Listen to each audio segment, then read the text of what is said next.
하나님의 말씀은 갈라디아서 5장 22절에서 26절의 말씀입니다.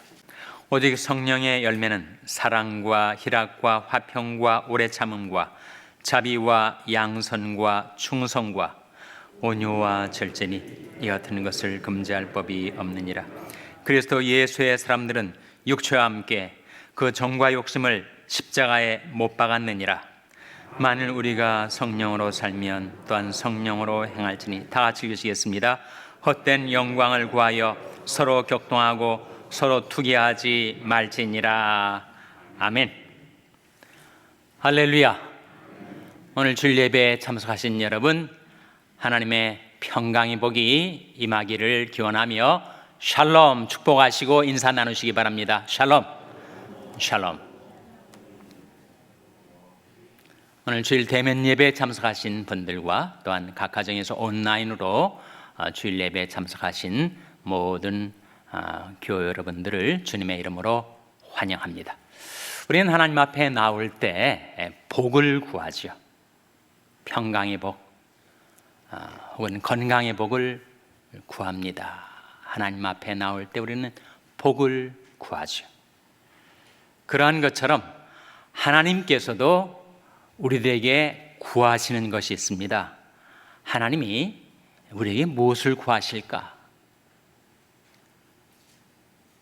하나님이 우리에게 구하시는 것이 있으니 그것은 바로 과실, 열매를 구하십니다.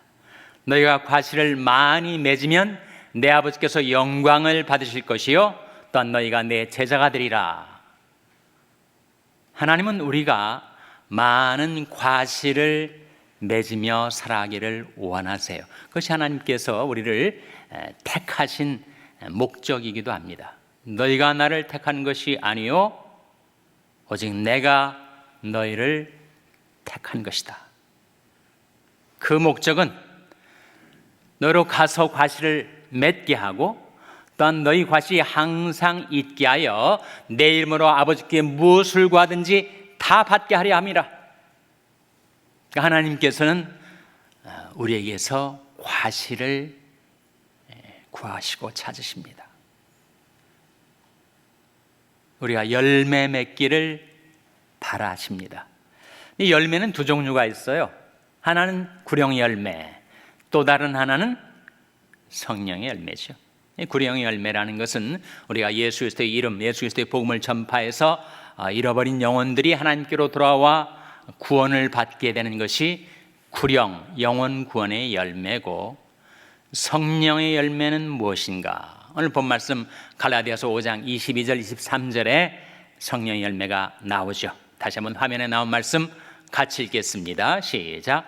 오직 성령의 열매는 사랑과 희락과 화평과 오래 참음과 자비와 양선과 충성과 온유와 절제니 이 같은 것을 금지할 법이 없느니라. 하나님께서 우리에게서 구하시는 열매가 있으니 바로 성령의 열매.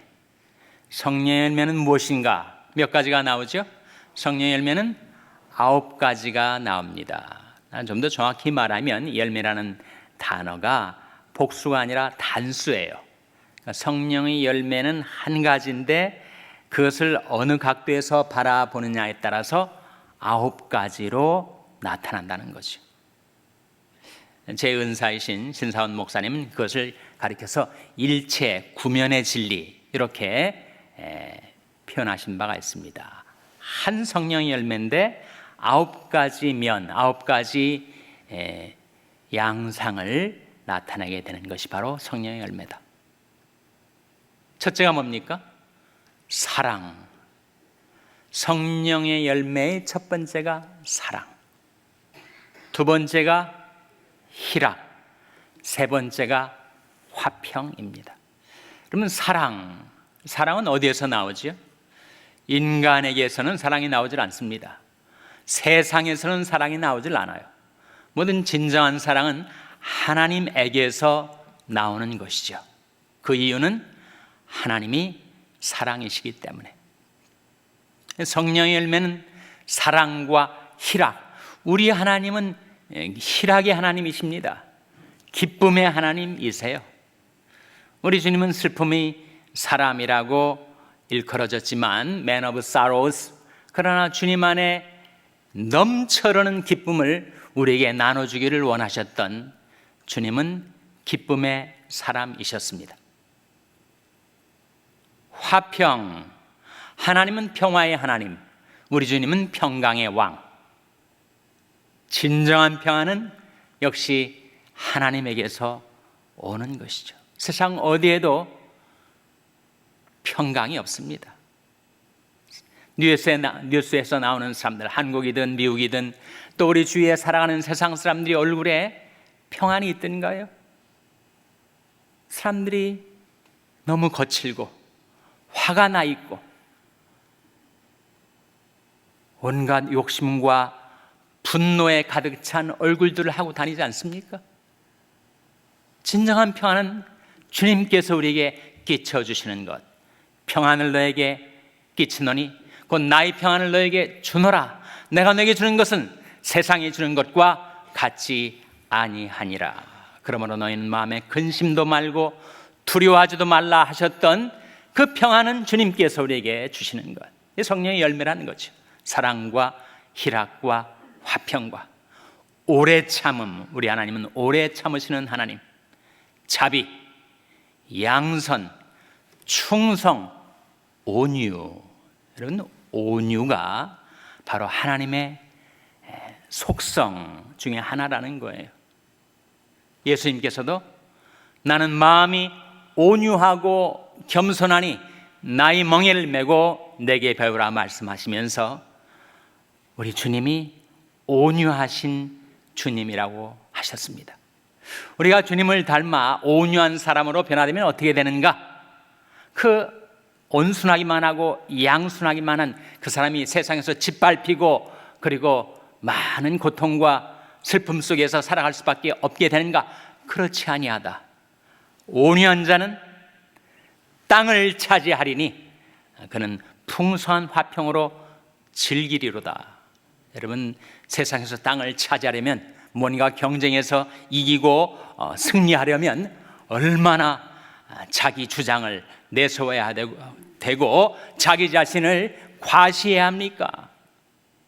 그러나 온유한 자, 하나님을 기대하며 사는 자, 하나님께 모든 것 맡기고 살아서 사람들에게는 양순해 보이고 온화해 보이고 양보도 잘하고 할 것 같지만 하나님께서 그에게 땅을 차지하도록 승리를 안겨주시죠. 궁극적인 승리는 온유한 자에게 주어지는 것이라고 했습니다. 그래서 예수님께서 팔복, 산상순이 팔복 가운데서 온유한 자는 복이 있나니 뭐라고 하셨습니까? 저희가 땅을 기업으로 받을 것이며.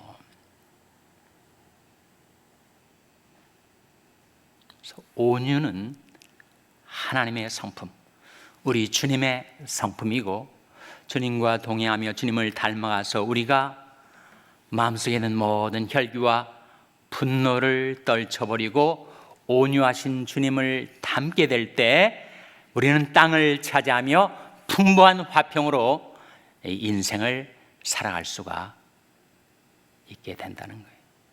생명을 사모하고 장수하여 복받기를 원한 자가 누구뇨? 내 혀를 악에서 금하며 내 입술을 괴산 말에서 금할지어다. 악을 버리고 선을 행하며 화평을 찾아 따를지어다.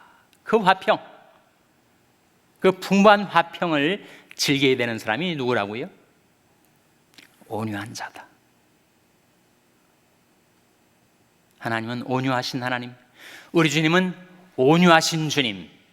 크리스찬의 특성은 하나님께 모든 것 맡겼으니까 하나님이 나를 돌봐주시고 도와주실 테니까 사람들에 대해서는 내가 양순하게, 온화하게, 양보하고 손해도 감수하고 그렇게 살아가는데 하나님이 자꾸 그 사람의 뒷배를 봐주시고 도와주시고 챙겨주시고 마침내 땅을 차지하게끔 궁극적인 승리를 안겨주시는데, 신약에 와서 그 땅은 하나님의 나라, 영생을 상징하죠.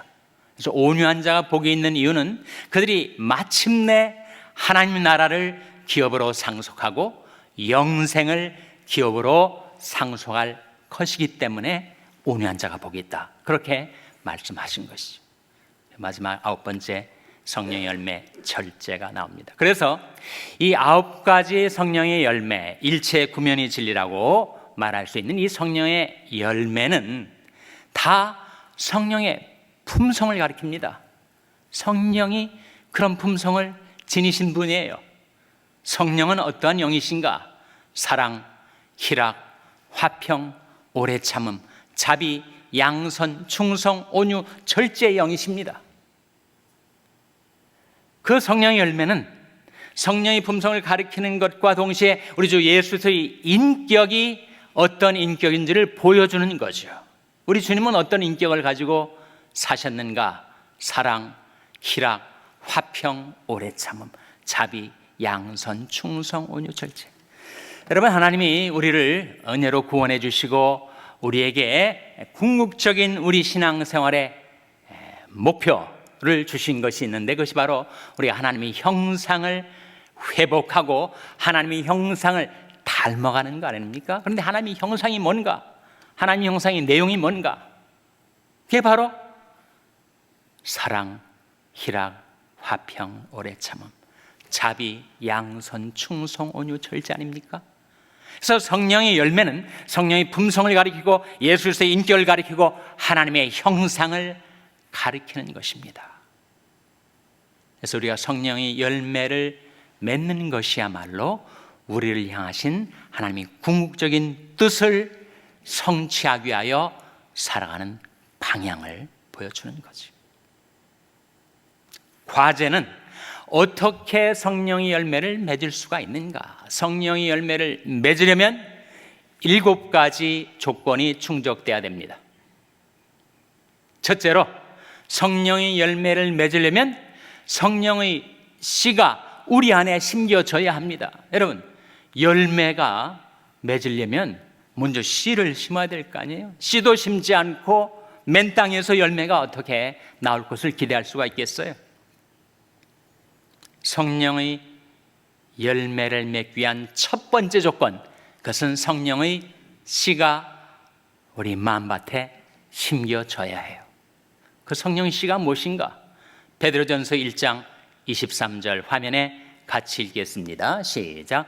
너희가 거듭난 것이 썩어질 씨로 된 것이 아니요 썩지 아니할 씨로 된 것이니 하나님이 살아있고 항상 있는 말씀으로 되었느니라. 여기에 거듭남에 대한 말씀이 나오는데, 이것은 우리가 어머니 못해서 처음 태어나서 생명을 갖고 살게 된 것처럼, 물론 육체적인 생명, 첫 출산을 통해서 우리가 살아오게 된 것처럼 우리가 다시 거듭나게 된다. 거듭나게 된다는 것은 재차 태어난다는 것인데, 우리 첫 번째 생명은 어머니 모태에서 부모님께로부터 이어받았지만, 이 거듭남의 생명, 이 영적인 생명은 어디에서 오는 거예요? 그것은 위로부터 오는 것이요, 하나님께서 우리에게 주시는 생명, 그것을 영적인 생명이라고도 하고 영생이라고도 합니다.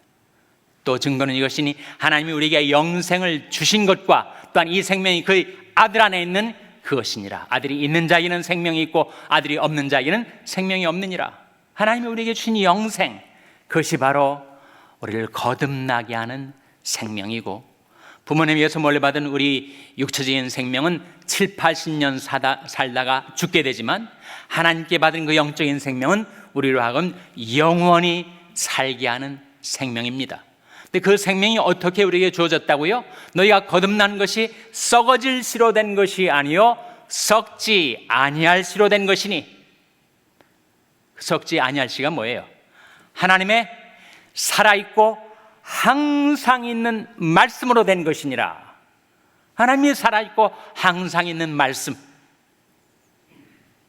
복음의 말씀, 구원의 말씀을 내가 받아들였을 때 그 말씀의 씨가 우리 마음밭에 심겨지게 되는데, 그것이 바로 성령의 씨라는 거예요. 성령의 열매를 맺기 위한 첫 번째 조건은 성령의 씨가 심겨져야 되는데, 그 성령의 씨란 바로 복음의 씨앗, 말씀의 씨앗이죠. 그런즉 누구든지 그리스도 안에 있으면 새로운 피조물이라, 이전 것은 지나갔으니 보라 새 것이 되었도다. 여러분 잘 아시는 말씀 아닙니까? 사람이 예수 믿는다고 완전히 외관이 그리고 그의 존재가 다 새로운 피조물로 바뀌어지는가? 똑같습니다. 예수 믿어도 여전히 똑같은 얼굴과 몸을 가지고 살죠. 근데 왜 새로운 피조물이라고 하는가? 우리 육안으로는 볼 수 없지만 하나님이 보실 때 우리 안에 그 작은 생명의 씨앗이 심겨졌기 때문에, 우리의 사고방식, 가치관, 생활습관 구태의연하게 똑같지만 우리 안에 심겨진 그 생명의 씨앗을 보시고 그 모든 가능성, 포텐셜을 보시고 하나님이 우리를 향하여 새로운 피조물이라고 말씀하시는 것입니다.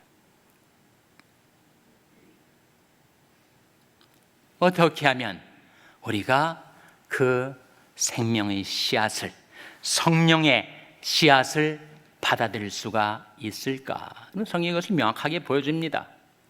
어렵고 신비로운 것이 아니에요. 영접하는 자, 곧 그 이름을 믿는 자들에게는 하나님이 자녀가 되는 권세를 주셨다.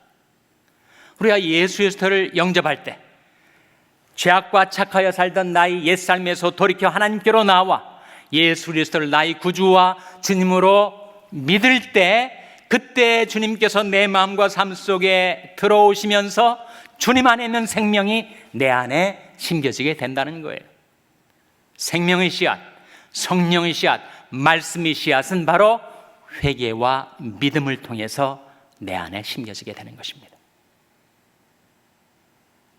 만일 너희 속에 하나님의 영이 거하시면 너희가 육신에 있지 아니하고 영에 있나니, 누구든지 그리스도의 영이 없으면 그리스도의 사람이 아니라. 그 말씀은 무슨 뜻이에요? 그리스도의 사람이라면, 크리스찬이라면 누구나 하나님의 영을 모시고 살아간다. 성령이 내 안에 내주하시게 되면 성령 안에 있는 그 성령의 씨앗, 말씀의 씨앗이 내 마음밭에 심겨진 것이다. 그런 말씀이죠. 그래서 첫 번째로 우리가 성령의 열매를 맺으려면 성령의 씨앗이 내게 심겨져야 하고, 성령의 씨앗이 심겨지는 길은 바로 하나님께 대한 회개와 우리 주 예수 그리스도에 대한 믿음을 통해서다. 내가 하나님께로 회개하고 돌아와서 예수 그리스도를 나의 주님으로 구세주로 믿을 때, 그때 내가 의식하든 의식하지 못하든, 감정과 체험으로 그것이 외적으로 드러나든 드러나지 않든 내 안에 성령의 씨앗이 심겨지게 되는 것이다.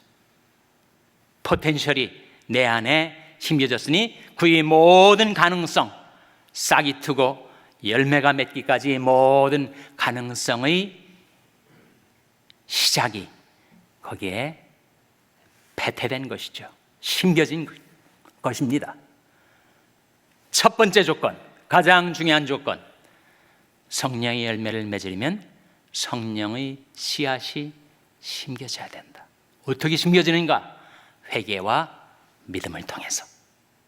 둘째로 성령의 열매를 맺으려면 물이 주어져야 합니다. 이사야 27장 3절 화면에 같이 읽겠습니다. 시작.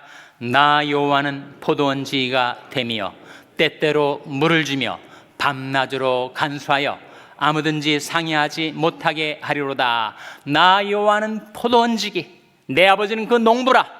우리는 뭐예요? 포도원에 심겨진 포도나무 가지죠. 그런데 그 가지에 포도 열매가 맺도록 포도원지기가 되신 하나님께서 때때로 물을 주신다. Every moment I water it. 매 순간마다 나는 물을 주고 있다는 말씀 아닙니까? 이때 물은 뭘 가리켜요? 바로 말씀의 물이죠, 여러분. 식물을 심어서 길러보신 분들은 어떤 식물이든지 물을 줘야 자라납니다. 그 씨앗이 싹이 트고, 그리고 줄기가 나고, 그리고 가지를 뻗치고, 그리고 꽃이 피고 열매를 맺기까지 계속해서 물이 주어져야 돼요. 우리 믿음이 성장하는 것, 우리 인격이 변화되는 것, 그것은 말씀의 물이 계속해서 주어질 때만 가능한 일이죠. 그러므로 믿음은 들음에서 나며 들음은 그리스도의 말씀으로 말미암았느니라. 너희는 내가 일러준 말로 이미 깨끗하였으니. 예수님 말씀하지 않았어요? 이는 곧 물로 씻어 말씀으로 깨끗하게 하사 거룩하게 하시고.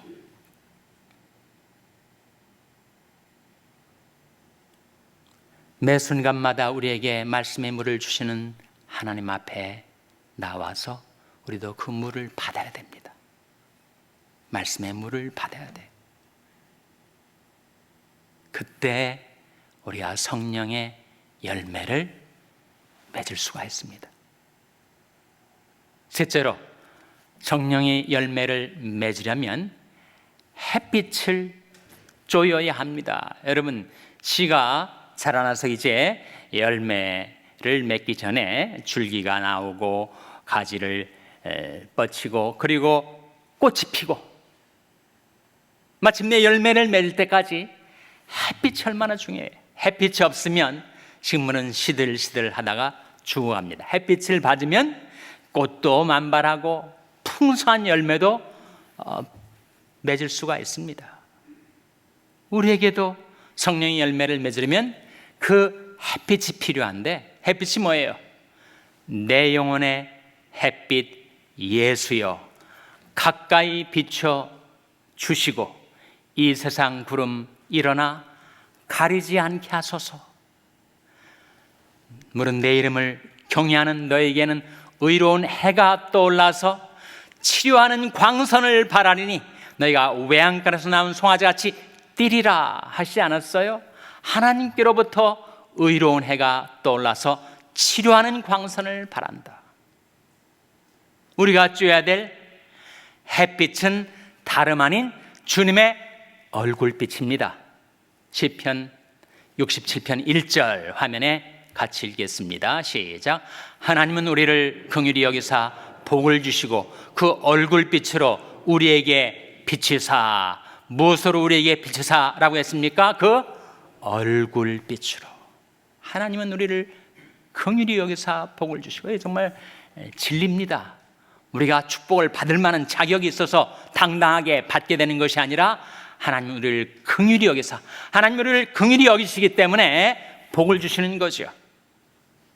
하나님은 우리를 긍휼히 여기사 복을 주시고 그 얼굴 빛으로 우리에게 비추사. 그때 그 주님의 얼굴빛을 받아 내 안에 심겨진 그 성령의 씨앗이 싹이 트고 성장하게 된다는 거죠. 우리 삶 속에서 주님의 얼굴빛을 늘 쬐을 수 있는 방법이 무엇입니까? 경로가 무엇이에요? 그것이 바로 예배 아닙니까? 나는 의로운 중에 주의 얼굴을 보리니 깰 때 주의 영상으로 만족하리이다. 나는 예배 중에 주의 얼굴을 보리니 깰 때 주의 형상으로 만족하리이다. 여호와와 그 능력을 구할지어다. 그 얼굴을 항상 구할지어다. 우리는 예배 가운데 나와 하나님의 얼굴을 구합니다. 그리고 하나님께서 나를 긍휼히 여기사 그 얼굴빛을 비춰주실 때 성령의 열매를 맺어 갈 수가 있는 거죠. 그 다음에 우리에게 필요한 조건이 있는데, 성령의 열매를 맺기 위해서 공기가 통해야 됩니다. 바람이 불어와야 해요. 여러분, 꽉 닫힌 밀폐된 공간에 있으면 사람이든 식물이든 숨을 쉴 수가 없어서 너무너무 답답해하고 생명력을 잃어가게 되죠. 그러나 시원한 바람이 불어오고 생기를 우리가 쏘이게 되면 살아납니다. 에스겔서 37장 9절 화면에 같이 읽겠습니다. 시작.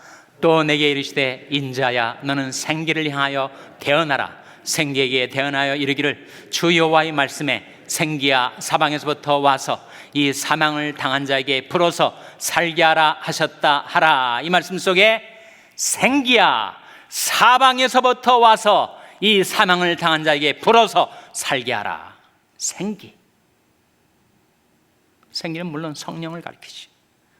성령이 바람이 불어올 때 우리 심신이 상쾌해지고 거기에 진정한 안식이 있습니다. 이것이 너희 안식이요 이것이 너희 상쾌함이라 라고 했습니다.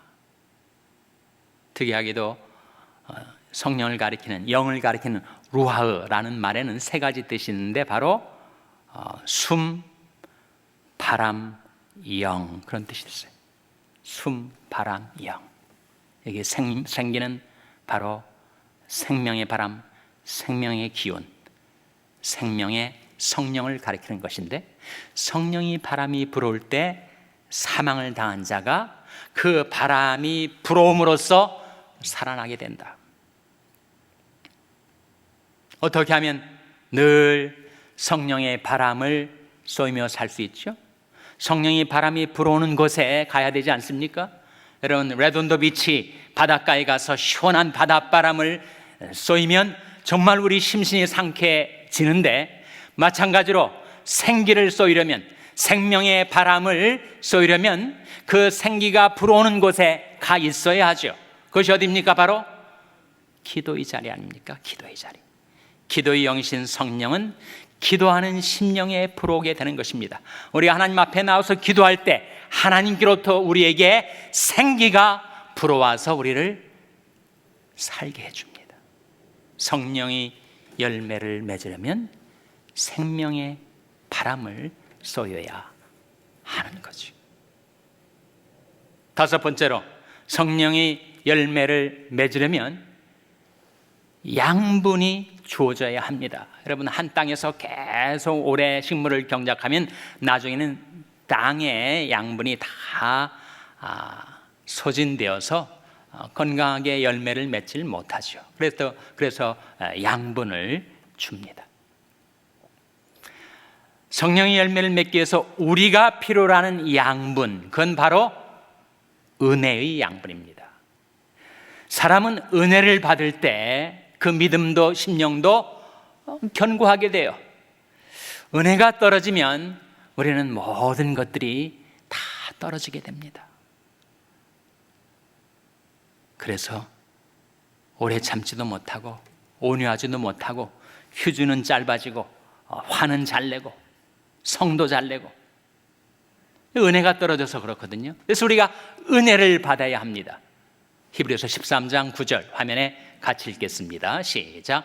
여러 가지 다른 교훈에 끌리지 말라. 마음은 은혜로서 굳게 함이 아름답고 식물로서 할 것이 아니니 식물로 말미암아 행한 자는 유익을 얻지 못하였느니라. 이 말씀 가운데 마음은 무엇으로서 굳게 함이 아름답고 라고 했습니까?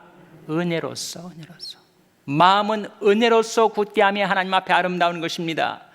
그러므로 우리가 은혜를 받자, 힘써 은혜를 받자. 그래서 성령의 열매를 맺는 과정 가운데 이따금씩 은혜 체험이 있어야 돼요. 놀라운 기도 응답을 내가 받든지, 놀라운 질병의 치료를 체험하든지, 그런 하나님의 은혜의 체험을 통해서 우리는 영적인 자양분을 공급받게 되는 것입니다. 내 아들아, 너는 그리스도 예수 안에 있는 은혜 속에서 강하라. 그러므로 우리가 진동치 못할 나라를 받았은즉 은혜를 받자. 은혜를 받아야 돼.